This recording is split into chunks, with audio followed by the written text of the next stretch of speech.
Hello and welcome to another edition of the Business Owner Elevation Podcast. It's Leon Street in the house. And boy, do we have an amazing guest for you this week. I'm going to introduce on the show, first of all, none other than Mr. John Benson. How you doing, John? Hey, Leon, good to see you, man. Good to hear you. Good to hear you. Yeah. You know we agreed that it'd be better to not scare your audience and put me. Yeah, he shied away from camera today, you guys. So you're gonna have to just, you're gonna have to deal with these pictures. I've got a mud mask on, and I've got, I didn't do my eyelashes this morning. So it's that stuff. Cool. So anyway, guys, if you don't know who John is, I'm gonna go through his bio, just read a small fraction. But believe you and me, when you get to understand about this guy, what he does, the great products he's created, I don't want to kind of take his thunder, but this guy is the real deal. So meet John, born to biological parents in Ugan Sandor, Malaysia. John Benson began his career at the age of 4, tending to sheep and fur-bearing mammals. His father, Akmar Halistar Benson, invented the manhole cover. None of that was true, actually, as far as you know. What is true is the fact that John started his online empire in 2004 with the release of his first book, Fit Over 40. The success of Fit Over 40 propelled John into the online marketing spotlight. His second book, The Every Other Day Diet, became the #1 diet book on the digital landscape, landing in the hands of over 200,000 customers. Guys, I could go on. Believe me, this bio it's the real deal, and you'll understand why when we get into what John does and what he's famed for. John, welcome to the show. Thanks, Leon, man. Yeah. And the bios, I also have reserved the right to write all and edit all my bios. So you should read the uncensored version. It's much better. Like, I think, I met John recently, guys, back in October 2017. We met at Todd Brown's MFA live event. And I'd never met him in person. I knew of him, but had never met him in person. And to meet the guy who created, I would say, one of the pivotal points of internet marketing, I'll call it for now. It was really cool to meet him and get to know him a bit better as we spent some time at the event over in Orlando. And, it was really cool. And that's why I've got him on the show today. John, tell us more about your journey and why you're so famed and why I'm holding back. Man, the thing with the video sales letter, that was, and everyone that's ever heard me talk about this knows it's the same story. That was just a combination of dumb luck and some interesting psychology and LP classes that I took in college that just kind of combined itself together. Funny thing, because it's likened back to what our podcast is today, is I literally didn't shave for a week and I was playing football, and my football team was playing in the playoffs. I was playing some flag football inside, and we didn't shave before games. And so there's a habit of not shaving before games. And so I didn't want to go on a video. And so I decided I'll just record my voice instead of going on video. And that's what happened. I thought, well, if I just record the voice, I can't upload this to YouTube, because it was a YouTube thing at the time. And so I said, well, I'll just put all the words on the screen. And then I remembered either a class or a book that I'd read a long time ago back in college that was talking about perception and how we learn, how we retention, not perception, but so retention is increased like 68% when you hear and see something. So watching the words as they go by and hearing the voice, that was going to increase retention. So people were commenting on my physical appearance a lot. And I wanted to see if I could stop that, because I was a fitness channel. So people were saying, it was all over the spectrum, oh my God, you're so cute. Oh my God, you're so ugly. Oh my God, you're so big. Oh my God, you're so small. I mean, everything under the, I didn't care about my hair. It's like, your hair is so spiky. Yeah, it is.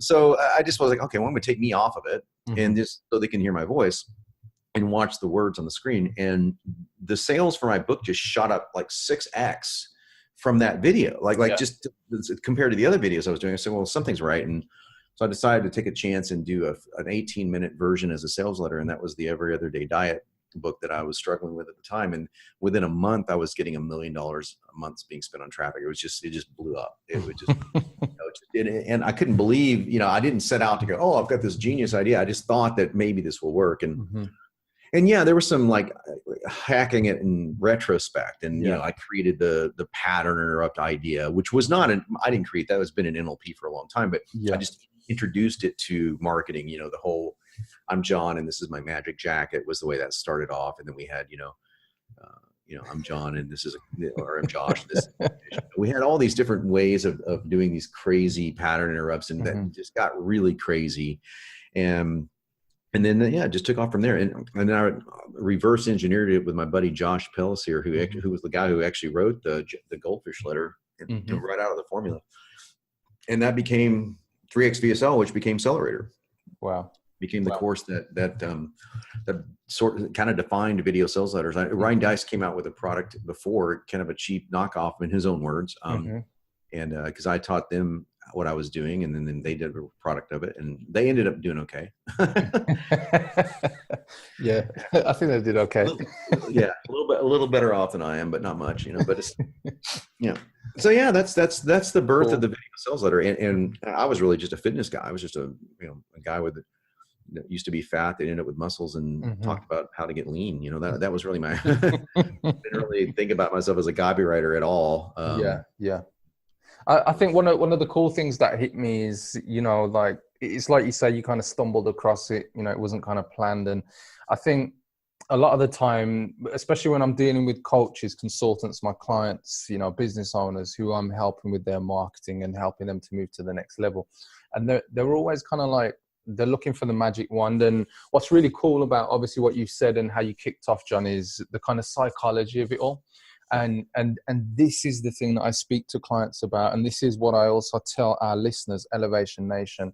It's really getting to the root of the desires of the person and really knowing them better than they know themselves. And I think, with the video sales letter, and I was witness, recently saw the launch that you had with the Accelerator product before you took it off the market recently. I think it was the end of January, wasn't it? Right. Yeah. And so again, I've actually got the video. I funnel hacked you, and I'll tell you straight up, John, because I'm like, this guy's a genius. And like, I was doing my research on you anyway, and I thought, wow. And I remember you telling me about the product and what it did when we were at Todd's event. And I think all credit to you in terms of where you've come from to what you've produced off the back of it now, because there's a lot of people that you're helping. And, I saw the testimonials, the people who, speak highly of you, and especially the difference that you're making to people's lives because of the results they're getting from the stuff that they're using of yours. And, I think all credit to you.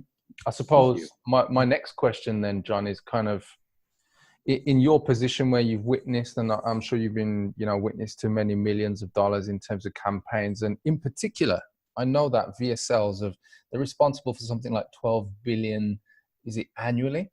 Yeah, we get 12 to 14 billion that I know of. And that's the ones that, I know of. So I would think it's a lot higher than that, but we know 1.6, 1.4 from Accelerator, right around that area. So that's the ones again that we know of. I don't know literally 90% of the customers in there. So that's probably a far under-reaching number, but that's okay. It's a lot of money. It's billions of dollars a year are made with video sales letters, and they keep being made. And one of the common questions we were asked during the final push for Accelerator ever, the reason why are you taking it off the market? Because it doesn't work anymore? No, it has nothing to do with it. It has nothing to do with it. Nothing at all to do with it. I went into the three reasons, and the third reason was really covert because I'm just now allowed to actually even talk about it. But yeah, there's do they still work? We had guests on all throughout that webathon, 9 hours long, and I didn't know that almost every one of them said, yeah, I just did a VSL. Like I just did this one. And the one guy said, I'd literally just coached a guy through his first VSL, and he made 68 grand his first month, and he's never made that much money in a year. And, so I hear this a lot, and people think things, they stop working. Everything's cyclical. Like Bitcoin right now, for example, is down. Bitcoin will go right back up. The stock market is down at the time of this recording. Who knows? Absolutely. Yeah. Everything's cyclical, but nothing goes away. I mean, the only things that go away are hokey things, things that don't have a lot of psychology behind them. Yeah, I agree. John, I've got some specific questions I just want to dig into with VSLs. And is it cool if we just explore that a bit more? You got it. Okay, cool. So video sales letter, can you describe it to our audience, just in case we've got anybody listening right now and they don't understand what a VSL is? Sure. Just picture seeing words across the screen right now. And now you see more words across the screen and all you hear is my voice and more words across the screen. And you're seeing what I'm saying going across the screen. That's essentially what a video sales letter is. It's like the most boring PowerPoint presentation ever. But the point is that, well, that is the point. The point was to strip out everything but the words. And then I added the nuance of adding certain words in red. And the reason why I chose red and black originally was because I came from the advertising world. I owned a design firm and ad agency for 14 years before I got into this. And black and red were the default standard colors for Madison Avenue for just 50, 100 years. It's like, so we use that black and red knowing that they have tested this so much. And so I just used red as the color to pull out the NLP highlights. And so what I mean by NLP highlights is your command terms. Like if I say, by now you realize that blank, whatever it may be, I might highlight the words by now.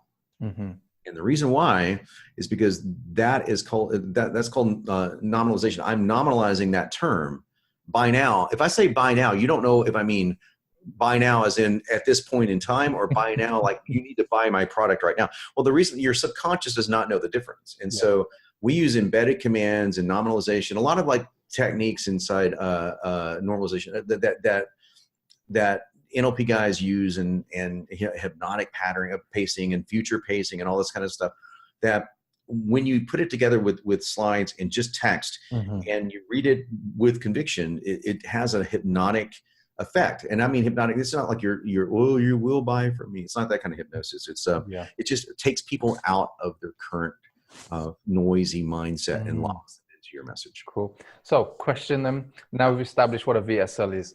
What is, as far as you're aware, the biggest success of maybe one of your clients or somebody you've helped with a VSL that you're aware of? Oh my God. Well, if I had to say, or John, let's go here. Maybe the most memorable one that you can think of then. I can give you three really quick ones. Mike Palmer, the guy that wrote End of America. It's a $100 million a year VSL.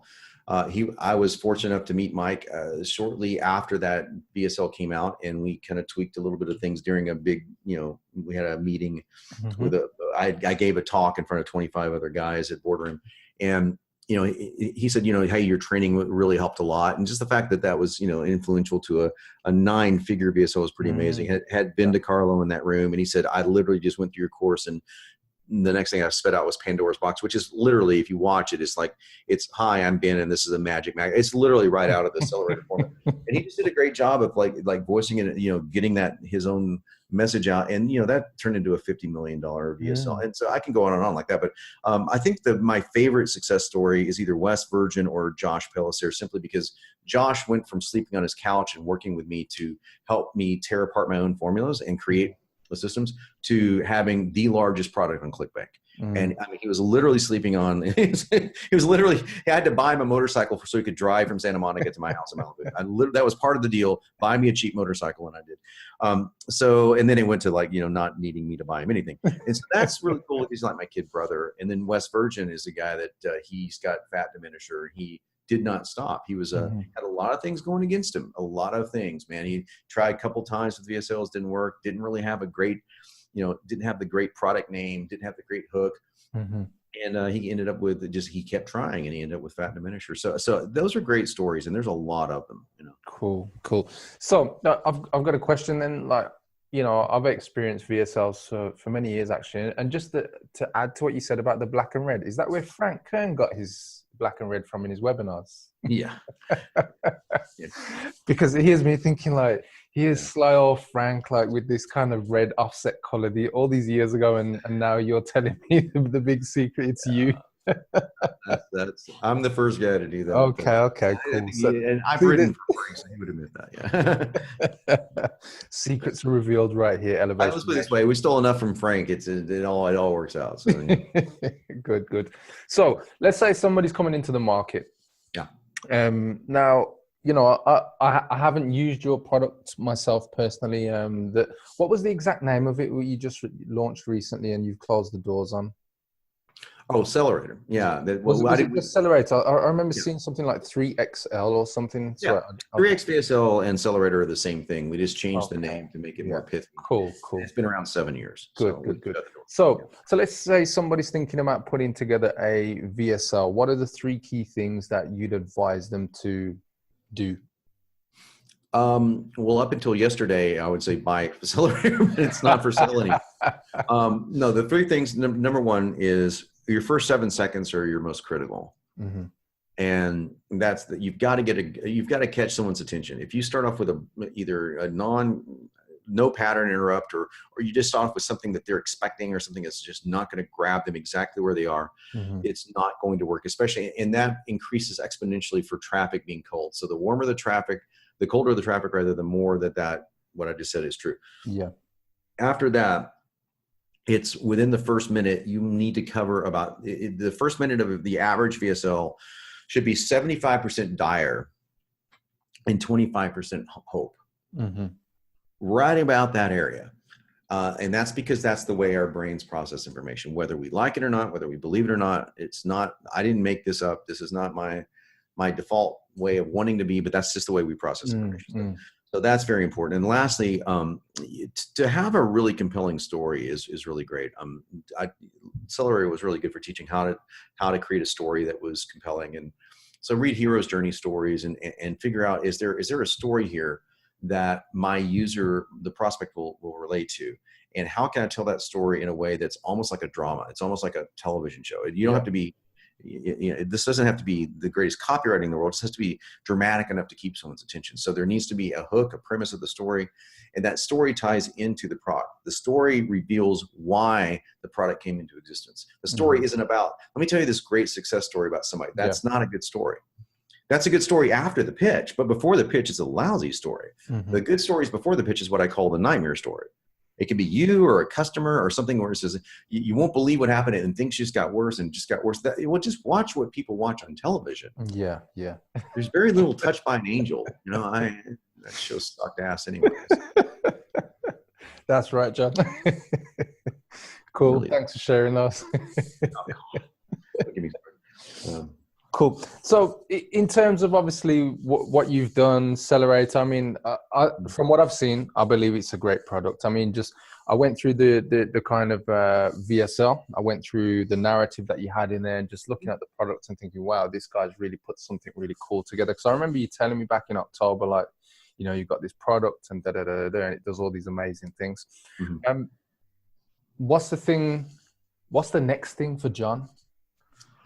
Well, we have Email Copy Pro, which came out a year ago, and Email Copy Pro is the email version of this, which is actually far more AI. It's far more intuitive than the software for Accelerator. Accelerator was basically a very in-depth video course that was embedded inside its software to make it easier to go through, that we just happen to add some bells and whistles on top of. But Email Copy Pro is completely software with video training on how to do the software, but it's basically it creates A-level emails for people. So the next thing is that my business partner and I decided that we would go way beyond that, and we are moving Email Copy Pro into just copypro.ai, and that's going to be our ICO. So we're doing a big ICO, initial coin offering, for this in the crypto space. Yes, believe it or not, copy and crypto are going to be combined in a way that's never been done before. And it's I like that hook. Yeah, well, it's very. I mean, I'll put it this way: you've heard it here first. No one will do copywriting the same way, but when this comes out ever again, it's simply going to repattern how people think of writing. You're going to get paid to do, as a writer, to do things that you never thought you could get paid to do. And as a marketer, you're going to have access to copywriting that there's no way you could afford any other way. So it's the combination of these two things is amazing. We've already proven it can be done with Email Copy Pro, meaning AI components. And now with the ICO, the initial raise, that we'll have we'll build out the machine which is going to do the whole thing. So John, it sounds exciting. It is big, that's one of the reasons I had to sell off Accelerator, is so that I could just concentrate on that. And Accelerator is always going to be there for people that just want a VSL. I'm not ever going to take it down, of course. But inside Copy Pro, you'll have everything from Facebook ads to emails to VSLs to webinars to every single thing, not just by me, but by thousands of other copywriters. So Yeah. Wow, wow. So you heard it here first, guys. That sounds really exciting, John. And, you know, I wish you the best of luck with that. So, Thank you. right, let's dig a bit deeper then, John. What's the, I want to get into the kind of mind of John a bit deeper. And I want to get from you, if you was going to point a business owner in the right direction of, you know, making it a success with their next marketing campaign, Mm-hmm. what great book or audio resource would you recommend they pick up and read, maybe? Or maybe what online video or whatever resource you'd recommend to just inspire them? You know, honestly, I wouldn't read any book at all. What I would do is take the time that you would spend reading a book and talk to your audience.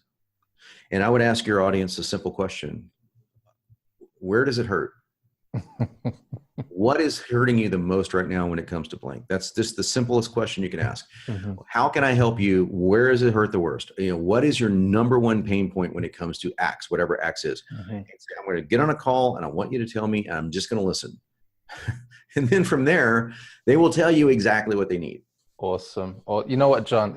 It's interesting you just said that, because today I had a coaching call with a client who she's banging her head up against the wall, and she's like, I'm putting everything into this, and you know, I'm not going to reveal her name, but I said to her, I'm like, but are you really?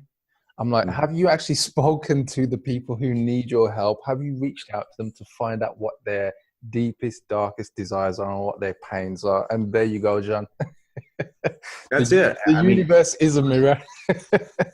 It's let's not make it overly complicated. I mean, I'm a huge reader. I was a philosophy major. We read, you know, Deep Thoughts of Unemployment, you know, for my master's degree. But seriously, you know, I love to read, but I would rather, and I have. This is what this week is. You know, I was watching Tom versus Time. I'm a huge football fan and big fan of Tom Brady. But watching Tom Brady, how he approaches everything, sport, family, but especially his mental game towards sport. If that doesn't inspire you, whether you like football or the Patriots or not, is irrelevant. I mean, it's like I was able to take what he was doing and going, my God, do we even come close to that level of, you know, I don't know anyone in any field at all ever that comes close to his level of just complete abject commitment to being the best in the world at something. Now, I don't think that you have to go to that degree, you know, you're on a whole different level there, but you can certainly take a few things away from it. And the whole ideology of just not quitting. You know, it's quite interesting. I think, you know, like the kind of the references of business to sport, I don't know, they always crop up, don't you find? It's kind of, sometimes when I'm explaining, maybe it's because I'm, you know, I also like sport, gym, you know, soccer, as we'd say over here in the UK, football, as well as basketball. I watch basketball highlights every week of the NBA.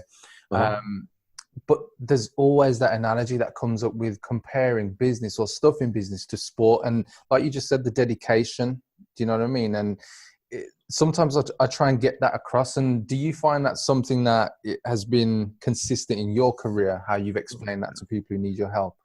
Well, I've been an athlete all my life. So it's like, you know, this is like, I will say this categorically, take the hour that you're going to spend at the next webinar, seminar, reading a book, doing this, and take that hour and just spend that hour in that week and do 3 20-minute workouts in the gym.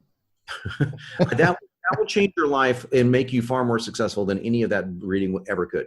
I mean, I will unpack that for anyone, and I will challenge anyone to a debate on this. And so I was Necker Island, Richard Branson, all sitting around, and Dean Graziosi goes, so Richard, what's the number one tip that you could give anyone sitting here right now? And he took like 10 minutes and just sat there, big fire going. And he looks up, he goes, what's the number one thing that makes me successful? Exercise. Awesome.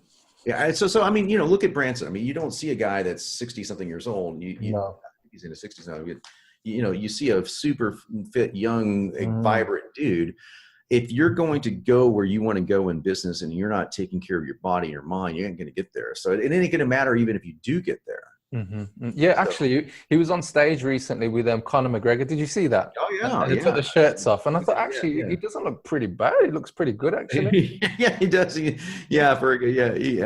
wouldn't want to go toe to toe with Conor. But so yeah, you get guys like, if you look at a lot of the guys in business that came from athletic backgrounds. You know, I came from mixed martial arts and football, and you know, you came from, you know, soccer and fake football is what we call it. And no, I'm It's kidding. real. That's why it's called football, not handball. Yeah, yes, yeah, yeah. When you wear pads, let me know. I'll get it. But it's those are. I mean, soccer, football, basketball. These are incredibly athletic sports and incredibly mentally tough sports to play. I would say football, American football, nothing personal to anyone listening, is probably one of the. It's like if you've ever played it, it's like a chess game. It's incredibly complicated. What's going on across the field takes the reason why there's huddles is because it's very complicated. So you're working your mind and you're working your body at the same time. So the same thing is true in the gym. For me, it's been bodybuilding and fitness and martial arts. Those things really stress your mind as much as they stress your body. And that gives you a whole different outlook when it comes to approaching business. Awesome. Awesome. So, John, what's the one thing in business or how you work that you can't live without? Oh, that's easy. My assistant. This one's an easy answer, and she's gonna love hearing this. So, and let me just unpack that for a moment. I mean, if I went meta, I would say, me from our conversations in Florida. My biggest thing is love. My biggest thing in the whole world is like I have this conversation, and everybody stops because everybody wants to have that conversation. But aside from what I call epic love, in business, specifically business, yes, and I'll tell you why. Like it was 5-6 years ago when I asked myself, why don't I have a chef? I can afford it. They're not that expensive, believe it or not. It's not like you're spending $50,000 a year on it. But why not? I mean, I'm trying to think of one reason why is that still happening? Because I'm having to go in the kitchen, and if I get busy, I'm having to grab a protein shake, or I'm having to, when my body is part of my career. So I decided, okay, well, I'm going to get a chef, and then I'm going to have an assistant. And I thought, well, what if you get both at the same time, which is what I have right now. And that is a catalyst in my business. I don't ever have to worry about there's food in the kitchen right now. It's already fixed. I know exactly what I'm going to eat tonight. I don't have to think I'm going to get busy and order a pizza. I know that this may sound really silly. I live momentarily in Vancouver, and it rains a lot here. And my gym is literally 2 blocks from here. And my assistant will pick me up at 8:55 in the morning. He's literally 2 blocks down the street. I will drop off and I'll go out because I don't want to waste the time to go to the gym. Not that I love to walk, but in other words, get in, get out, go. So, and if I don't have a workout partner, my best friend was my workout partner for a year. I hired a trainer, and the trainer I hired knows nothing about bodybuilding. I said, just stand there and make sure I do it. And she's awesome. She's a great trainer. I mean, she knows physiology, so she can say, oh, do this different, but knows nothing about bodybuilding. It doesn't matter. So my point to this is this: figure out how you want to progress in your life. And whatever the friction point is like whatever you get stuck on, you got to remember that if you cannot fathom, jot down what you make per hour. If it's not costing you less, not costing you more than that, buy it. Yeah. How much are you worth per hour? I mean, there's not even a question here for me. And so I outsource every single thing I can to increase my life, not to like have someone read my own email. I don't do that. I read every single email. I reply to every single email. I want to do that. But what I don't do is cook a goddamn thing. Ever. I haven't cooked anything in years. Years. Awesome. So I need to work on getting a chef because I cooked tuna steak for me and my children this evening, John. So making me think now. Hey, look, here's the thing. It's like if you love it, like I hate it. So people come into I get this great kitchen. They come in and they go, oh, dude, where's your so-and-so? I have no idea. I don't know where. You go look for it. I look in all the drawers. I don't know. If you live here, I go, I don't have any idea where it is. I don't know. So I don't want to know because that's. Einstein wore the same clothes every day, supposedly, because he didn't want to waste any mental space on that. Yeah, right? It's kind of like Steve Jobs, isn't it? The same, jeans and black top. Yeah, I mean, there's just stuff that you just don't need to do. And I'm asking you as an entrepreneur listening to this, what are you doing right now that you don't need to do? Yeah. What can you outsource? And everything that you possibly can. And for me, I combine it with something that I know what fitness does for me. It's ridiculous. So I'll share this real quickly. My next level goal, when our ICO hits, this ICO is going to be very large, the largest thing I've ever done by far. If it does half of what we think it's going to do, it's a different level. It's a different game. And I've already been thankfully very successful, but this is a whole different level of success. Awesome. and it's fun. And my business partner is he's a badass. And so I'm thinking, okay, and so I literally have written down what is going to change in my life. I'm not going to move into some, I live in a great place. I don't need to live in some freaking huge mansion. I don't need to buy a Ferrari. I'll take care of my girlfriend. I'll do stuff like that. I want giant rabbits. I have a thing for flaming rabbits. But other than that, what's going to change? And the only thing that's going to change, I'm never going to travel anywhere without a trainer and without my assistant, ever. So trainer, assistant, chef, ever, never. As in, like, every single place I go. So if the I entourage. go 4 days, I'm going with them. It's an entourage. So you're thinking, oh, how hoity-toity and spoiled. No, this is what keeps you freaking going. And I'm thinking that's cool, John. Cool shit. Because in Orlando, I caught and I was right before a photo shoot, so I was lean. I was really, really tired at this, and I was pushing it, but I only caught one workout, I think, during that whole time. No, two. I think I caught two. Yeah. But they were mediocre at best. If I have a trainer there, now I know probably more about this stuff than the trainer does because I've written books about it and I've done it for 30 years. That's not the point. The point is like, okay, let's go. Here we're going to go. Let's go do this. I'm going to push hard. Yeah. Let me tell you, that's the secret to life, man. The secret to life is not to be a fucking snowflake, excuse my language. The secret is to break through that. Be tough about it. And that's my whole complete adverse mentality toward the victimhood narrative that's going on in the United States and Canada right now. No, I grew up. John, I don't think it's just Canada or America. I think it's everywhere, I speak to people. I'm like, are you really pushing? Like, are you really pushing? And like, not the bullshit. Like, don't, listen to the bullshit you feed yourself. Are you really pushing? Yeah. And I think it's a real powerful thing. So, I commend you for saying that, because it's something that, especially business owners, they need to hear this, because, it isn't all kind of roses and whatever, bunnies. No, man. I mean, every single person that you see, including I'm not giving any secrets away. I don't think even Russell Brunson, he goes on ClickFunnels. I remember when we couldn't sell ClickFunnels, and he told me, he goes, dude, I'm having to lay people off. I may have to file bankrupt. Yeah. And this is Russell. Now, Russell's so smart. I knew that everyone knew he'd figure it. I didn't think he'd figure it out to the tune of what this 9-figure behemoth that he's got. Yeah. But he's worth, man, that's hard work. And at the same time, Russell did that by having an amazing family and being a really, really good guy. Absolutely. So I'm asking you guys, where can you challenge yourself? And for my challenge, my role model was my father. And I'm thinking, until I can say I'm halfway the man that he is, I'm not happy. And I don't think that'll ever happen. I'm a pussy compared to him. I mean, he's a World War II veteran. He's, he's literally Purple Heart. So, I mean, you can't even live up to that. But he also got up at 3:30 in the morning every morning and worked outside for 36 years. So we're on a different level. So growing up with that mentality, that blue collar mentality, and seeing him love my mom and love me, that's what inspires me to keep going. And he was the reason I was able to, go and get education and go and do bigger things. And so what can you do in your own life to add to the next generation? And that's another thing that inspires me a lot. So, yeah. Wow, John, I think we're going to have to book you back on, man, because this is what I wanted to get into the conversation, to see who is the real John Benson, and it's coming to the top now. Dude, we haven't even gotten into my favorite topic yet. Into that topic, that's going to be really nutty right here. So, no, I really, really, really enjoyed this conversation, and I appreciate the time that you've given me, John. Thank you for taking the time out for this interview with our Elevation Nation. I mean, they, along with me, I'm sure they really appreciate it, don't you guys listening right now? So if somebody wants to get in touch with you, what's the best way? Where should they go find out more about John and maybe some of the products that you've mentioned today? Oh, you know what? Probably just johnbenson.com, JONBENSON.com is the best place. Awesome. There's going to be a lot of websites. Copypro.io and copypro.ai will be out by the time they hear this, probably. Great. Yeah. Cool. That's awesome. So once again, thank you for listening. Remember, Elevation Nation, it's through your support that we continue to grow and bring you great guests just like John. So make sure you leave us a 5-star review on iTunes and Stitcher Radio, and we'll continue to elevate you. John, normally we have a final word on the show, and what I would like to do is, as a man of copy and words, I would like to leave the final word with you today. The final word with me. The mass of men lead lives of quiet desperation.